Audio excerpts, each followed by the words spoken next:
What do Sir Richard Branson, the Wright brothers, Abraham Lincoln and J.K. Rowling all have in common? Well, just like many other successful people, they've all failed countless times on their journey of success.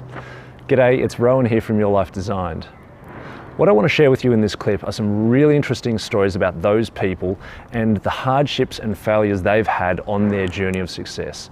The reason I want to share this with you is because it's so easy to have the belief that these successful people have just got it. You know, they've just got that successful thing and they were always going to be successful. But the truth is they've faced many hardships, many failures and many tough times, put in a lot of time and effort to get to where they were or are.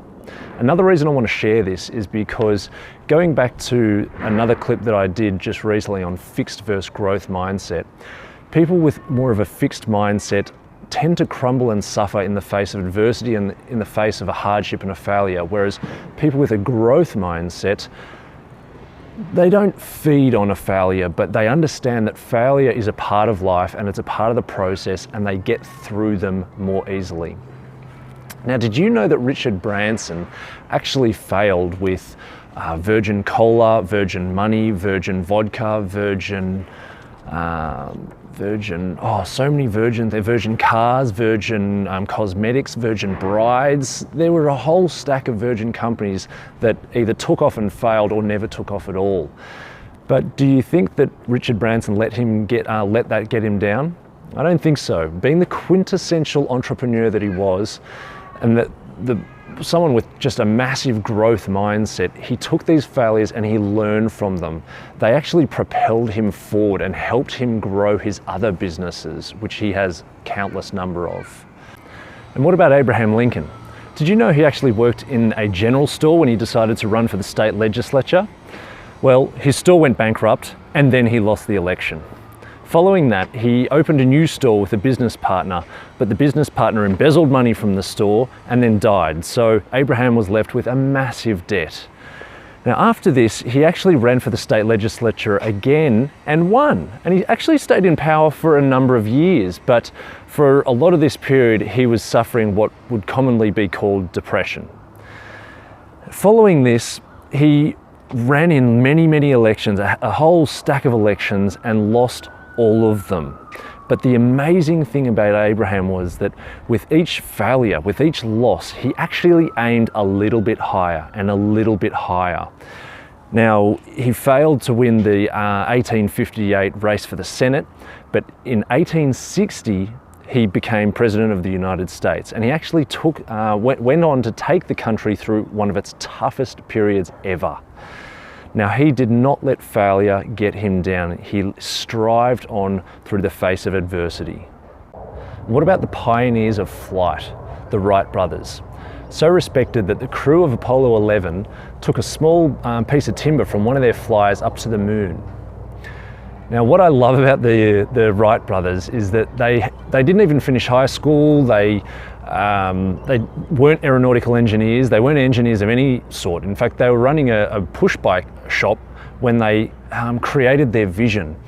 This vision actually all started when their dad brought home a small toy. It was powered by a rubber band, a bit of cork and bamboo, and he let it go and it flew across the room. And the brothers Wilbur and Orville were just captured by it. This was the first time they'd seen something mechanically powered fly. From there, they just went on to have many failures. Now, just earlier in the year, I was over at the Science Museum in LA, and I read somewhere that the Wright brothers actually crashed over 1,000 times. They had over 1,000 failures. And you know, this isn't just a disheartening crash, let's get on with it. This is a physical beating for the name of progress. Now, they had so many setbacks, from inclement weather to broken parts, mechanical failures, but they didn't let that stop them. They tweaked and fiddled and fixed their flyers and their gliders until that fateful day in 1903, when they flew in a straight line for about 12 seconds. Now, 2 years later, they were flying figure of eights for over half an hour. 100 years on, and few of us haven't been in a jumbo. And few of us haven't seen footage of a spaceship taking off. Now, this is all thanks to the Wright brothers. I want to share a quote with you from J.K. Rowling, who many, many years ago was an unemployed and depressed single mum, and she was going from publisher to publisher trying to get her book Harry Potter signed up and published, but she faced rejection letter after rejection letter. Now, she described herself as the biggest failure she knew, but despite this, despite thinking this about herself, the pain of failure was much, much less than the pain of not fulfilling her potential. And so she plowed on. She knew that one day she would have success. Super inspirational. Now this quote that I'm about to give you is from a commencement address that she gave at Harvard University in 2008. And it reads, I'm sorry I have to read it. Failure meant a stripping away of the essential. I stopped pretending to myself that I was anything other than what I was, and I began to direct all my energies to finishing the only work that mattered to me. Had I really succeeded at anything else, I might never have found the determination to succeed in the one area where I truly belonged. I was set free because my greatest fear had been realized and I was still alive.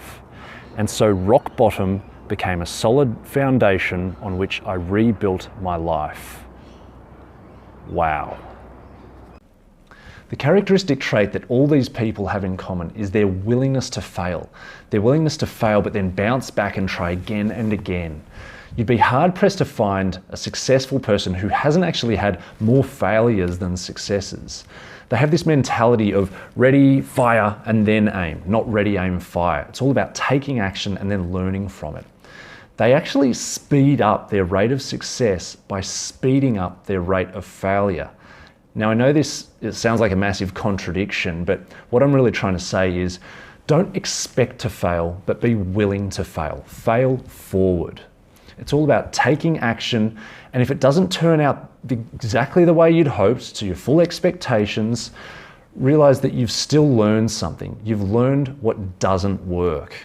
Emmett Fox once said, "The only real misfortune, the only real tragedy comes when we suffer without learning the lesson." So the next time you don't hit that goal, the next time you don't hit that mark, or the feedback isn't positive, or you don't make that sale, or you do something but you know that it's not to your full potential, you know you can do it better, and don't mull on it. Don't sit there and wallow in self-pity. Take a deep breath, put your chin up, and put a thought towards what you could improve, how you could improve yourself or the strategy. And realize that you're actually one step closer to success with all these failures. I hope you got something out of that. If so, please like, comment, share. If you're on YouTube, subscribe to my channel. Have an awesome day. Take care. Bye.